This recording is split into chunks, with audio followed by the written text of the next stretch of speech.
आज हम डिस्कस करेंगे university of Jammu BCom semester 4 का syllabus, that is advance corporate accounting.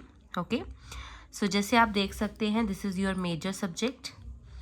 4 credit का सब्जेक्ट है ये। ओके, मैक्सिमम मार्क्स इसमें 100 रहेंगे। ये आपके एक्सटर्नल एग्जामिनेशन जो आपका कंडक्ट होगा, that is for 60 marks, and 40 marks जो आपके डिवाइड किए गए हैं, that is for internal examinations. Okay, so आज फर्स्ट यूनिट इसका जो है, that is profit prior to incorporation. Okay, so profit prior to incorporation में आपका एप्लीकेशन ऑफ प्रॉफिट और loss prior to incorporation, procedure for ascertaining profit और loss, basis for apportionment of expenses and incomes। Okay, so practical problem में आप यहाँ पे आपको एक स्टेटमेंट बनानी है profit and loss prior to incorporation and post to incorporation. तो एक ही स्टेटमेंट आपकी बनेगी इसमें। सेल्स रेशियो, टाइम रेशियो का कंसेप्ट होगा। ओके, सेकेंड यूनिट जो आपका रहेगा, that is liquidation of companies. Okay, so liquidation of companies जो है, इसमें आपका थ्योरी में रहेगा concept of liquidation, consequences of liquidation, modes of liquidation, contributory, preferential creditors, ये कुछ बेसिक टर्म्स रहेंगी इसमें। प्रोसीजर क्या है स्टेटमेंट ऑफ अफेयर्स का, डेफिशिएंसी अकाउंट का, and procedure for calculating liquidators remuneration, ये थ्योरी के कुछ कंसेप्ट हैं।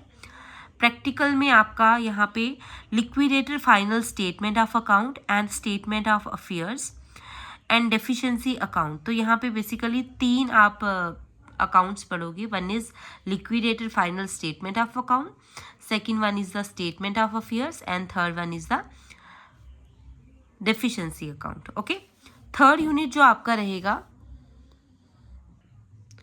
थर्ड यूनिट जो है, that is mergers and acquisition. Okay, so merger का कंसेप्ट है यहाँ पे, एक्विजिशन का कंसेप्ट है, टाइप क्या होते हैं मर्जर के, तो यहाँ पे हम डी मर्जर भी पढ़ेंगे, डी मर्जर के types, computation of purchase consideration, तो परचेज कंसिडरेशन का कंसेप्ट आता है एक।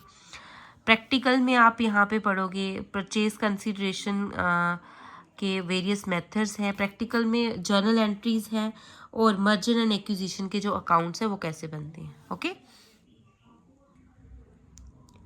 Unit 4 is accounts of holding and subsidiary companies. Okay, so यहाँ पे कंसेप्ट है होल्डिंग कंपनी क्या होती है, सब्सिडरी कंपनी क्या होती है। बहुत सारे इसमें कंसेप्ट्स हैं, जैसे कैपिटल प्रॉफिट क्या है, रेवेन्यू प्रॉफिट क्या है, कैपिटल रिजर्व क्या होता है, कॉस्ट ऑफ कंट्रोल क्या है, कंसोलिडेटेड बैलेंस शीट का कंसेप्ट है। और इसमें प्रैक्टिकल प्रॉब्लम जो है, that is preparation of consolidated balance sheet. तो यहाँ पे अकाउंटिंग ट्रीटमेंट होगा, कैपिटल प्रॉफिट कैसे निकालना है आपको, revenue profit, cost of control, capital reserve, unrealise profit, minorities interest, inter company transaction, इसको हम इंटर कंपनी ओइंग भी बोलते हैं, revaluation of assets and liabilities of subsidiary company, bonus issue and propose dividend. Okay, so stay tune for the upcoming videos. Okay, मैं आपको 1 bye 1 unit ये करवाऊंगी। मेरे channel पे आपको प्रॉफिट प्रायर टू इनकॉर्पोरेशन की वीडियोस मिल जाएंगी, प्लेलिस्ट चेक कर लेना आप। सो रिकमेंडेड बुक्स जो हैं आपकी, कल्याणी पब्लिकेशन की बुक जो है फर्स्ट नंबर पे जो दे रखी है, ये रिकमेंडेड है आपको, ये आप ले लीजिए। सो बीकॉम सेमेस्टर 4 के स्टूडेंट्स जो जम्मू यूनिवर्सिटीज़ के डिफरेंट कॉलेजेस में हैं, उनके लिए ये वीडियो हेल्पफुल है।